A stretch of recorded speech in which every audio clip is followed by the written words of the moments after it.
the usage of for each loops is very simple. You use the for each keyword followed by this. This contains a variable declaration, the in keyword, and a collection.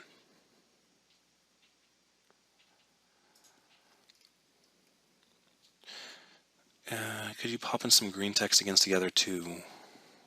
I mean, some green text. Yeah, so this is a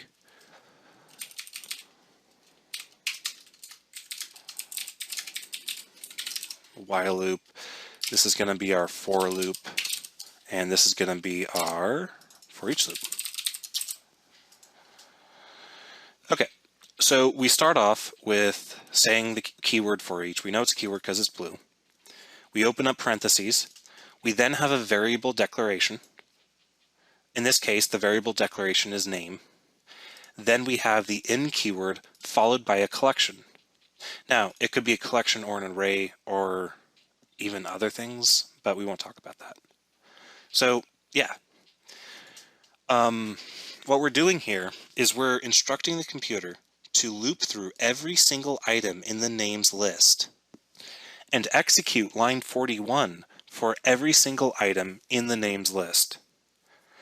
Every time we execute line 41, we want the computer to take the current item we're looking at and shove it into the name variable, meaning the name variable that I declared right here will change every single time the loop is executed. So on the first iteration of the loop, name will equal 1, because that's the first item in our collection. On the second iteration of the loop, name will equal 2. On the third, it'll equal 3. And on the fourth, it'll equal 4.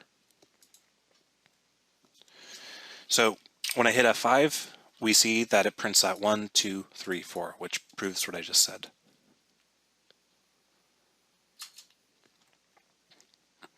So for each loops always starts at the beginning of the collection and will continue sequentially until it reaches the end.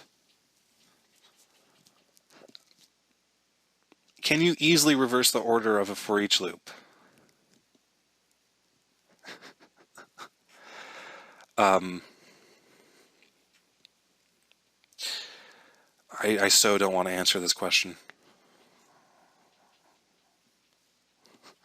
Yes, but not right now.